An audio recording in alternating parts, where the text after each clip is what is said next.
Vous avez toujours rêvé de porter des jupettes en cuir avec des sandales montantes et d'avoir le public en délire qui scande votre nom. Michou, Michou. Désolé, je me suis trompé, ça c'est l'intro d'une autre vidéo. En fait, je voulais dire, si ça vous tente d'avoir un glaive romain dans la poche, j'ai le couteau qu'il vous faut. Bonjour à tous, vous êtes sur la chaîne Le Goût des Lames.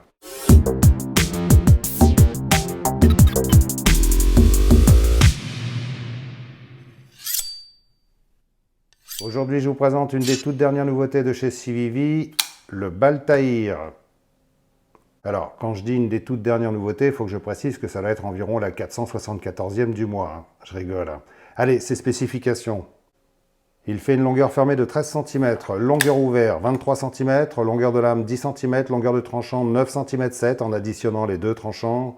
Hauteur de lame 3 cm 6, épaisseur de lame 3 mm, longueur de manche 13 cm, épaisseur de manche 14 mm, la lame est en acier 14C28N à 58-60 HRC de forme tanto ou glaive romain ou pelle à tarte si vous préférez, avec émouture plate partielle et finition stone washed.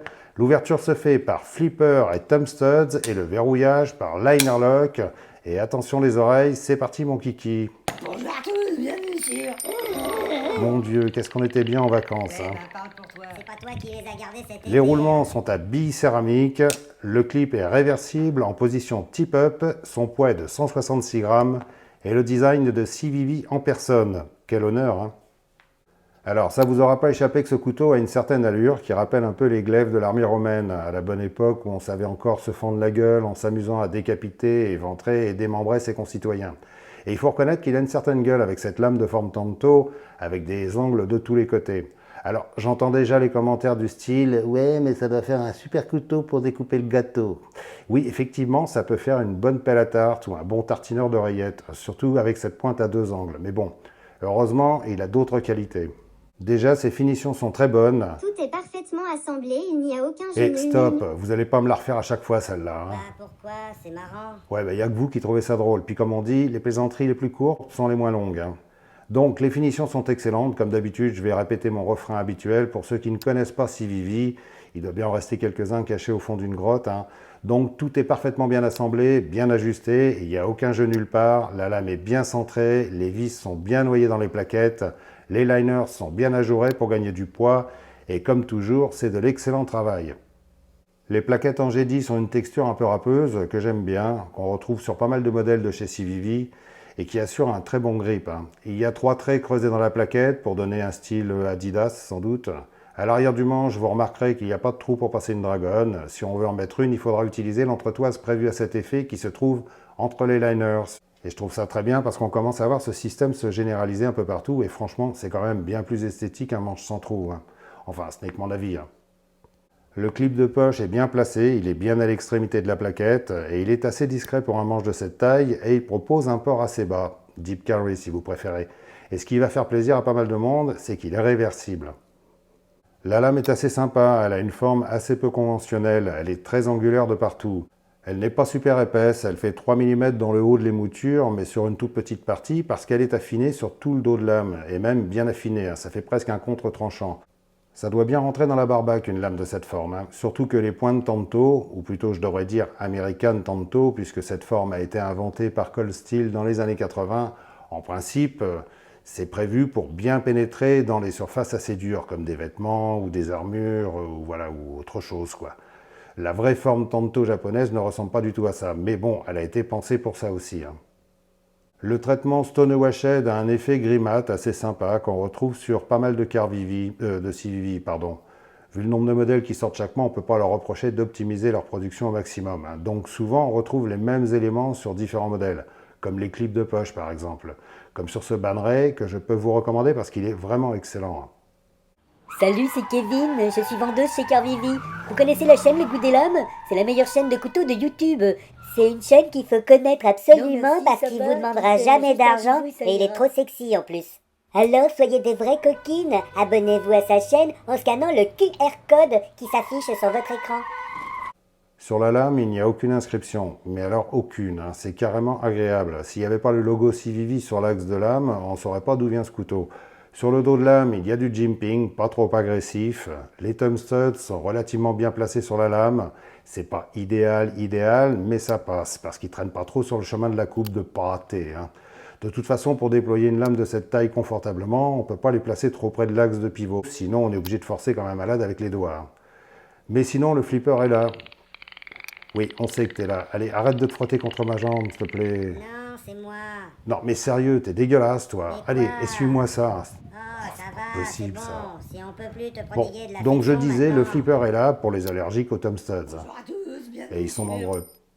Dans l'ensemble, ce Baltaïr s'ouvre et se ferme super facilement. Il est très agréable à manipuler. Et ça, Civivi sait bien faire pour agrémenter le confort d'utilisation. Ils étudient assez bien l'ergonomie de leur couteau. Et heureusement, parce que sinon, ça servira à quoi de sortir 10 couteaux par mois, impossible à utiliser.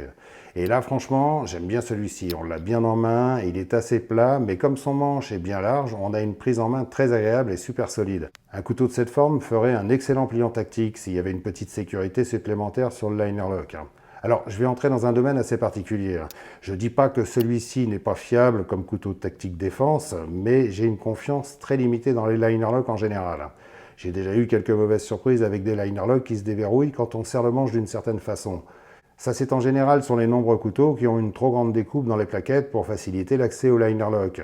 Ceux qui me suivent régulièrement savent que je râle régulièrement contre ça. Mais en ce qui concerne celui-ci, on n'a pas ce problème. Il n'y a pas de découpe dans la plaquette, c'est le liner lock qui dépasse légèrement avec une partie dentelée pour que ça accroche mieux le pouce. C'est moins facile à déverrouiller, mais je trouve ça mieux parce que ça met plus en confiance, parce qu'on peut serrer le manche comme un malade dans toutes les positions sans risquer de débloquer le liner lock par erreur. Et ça, c'est très bien vu. Donc je pense que ça pourrait faire un couteau de défense très honorable. Sinon, la chose qui me chagrine un peu, encore, c'est qu'ils aient foutu un finger shell qui sert à rien à part faire perdre un bon centimètre de tranchant et faire plaisir aux Américains. Mais bon, ça se comprend, la France a la taille d'une chure de mouche sur le globe et le marché français du couteau doit avoir à peu près la même taille. Donc c'est surtout le marché américain qui prime. Donc c'est pour ça qu'on retrouve des finger shells un peu partout sur les couteaux. Au passage, je vous fais une comparaison de taille avec le Benchmade Bug-Out, c'est un Civivi. le Cold Steel Recon One, t'as avec dit sa c'est un fameuse Civivi. pointe américaine Tanto, créée par Lynn Thompson, le fondateur de la marque Cold Steel, et le DPX East F, qui fait assez petit quand on le met à côté. Si ça vous intéresse, tous ces couteaux sont en revue sur la chaîne, à l'exception du Recon One d'ailleurs. Il faudrait que je m'y mette. Il t'a dit Je vous mettrai c'est un les liens en Civivi. description. Alors, une pelle à tarte comme ça, qu'est-ce que ça vaut en utilisation courante? J'irais pas dire que c'est ce qu'il y a de plus pratique, mais elle se débrouille pas mal du tout. Déjà, un tranchant droit et une pointe Tanto, ça permet de faire des beaux trous et des belles entailles dans les méchants. Mais bon, sinon, sur des tâches domestiques, ça passe aussi très bien. Bon, c'est sûr que si vous êtes un cuisinier qui se sert de son couteau EDC pour travailler tous les jours, rigolez pas, si ça existe. Ce n'est pas la forme de lame idéale. Mais si vous avez juste quelques tranches de sauciflard et des tartines de Nutella à faire, il s'en sort très bien. Et dans l'ensemble, je trouve qu'il est très agréable à utiliser. Je suis même assez surpris par le confort de son manche. On n'a pas peur de se faire mal aux mains en forçant dessus. Pourtant, tout est angulaire sur ce couteau. Il n'y a pas une seule partie arrondie. Et malgré tout, il reste confortable. Bon, c'est sûr, c'est pas celui que vous emmènerez au fond du jardin de Pépé pour vous construire un camp de survivaliste de YouTube. Mais il a des qualités, et si sa forme vous plaît, mais que vous vous posez des questions sur le confort général, très franchement, je le trouve pas mal du tout. Et vous me connaissez, je suis pas trop du genre à vous prendre pour des jambons, si vous voyez ce que je veux dire. Si un couteau ne me plaît pas, je le dis carrément. Donc en conclusion, si on aime sa forme et son style assez particulier, c'est un couteau sympa. Même si j'aurais préféré qu'on évite le finger shell. Mais bon, je suis peut-être le seul que ça dérange vraiment. Alors, ce Baltaïr est à 75 $ sur le site de Civivi, ce qu'il fait à 70 €. C'est un prix assez raisonnable compte tenu de sa qualité générale et de l'ambiance générale inflationniste qui règne en ce moment. Si ça vous intéresse, je vous mets un lien dans la partie description. N'hésitez pas à l'utiliser, c'est un lien affilié qui permet de soutenir un petit peu la chaîne financièrement. Et oui, tout le monde a ses difficultés, même les super youtubeurs comme moi, lol. Voilà, je vous remercie d'avoir regardé cette vidéo. Comme d'habitude, lâchez le pouce et le commentaire pour me donner votre avis sur cette magnifique pelle à tarte romaine. Et restez dans le coin parce que j'ai d'autres nouveautés à vous montrer. Donc soyez fluides, restez bien affûtés et surtout évitez les balles qui volent pas mal en ce moment. Salut!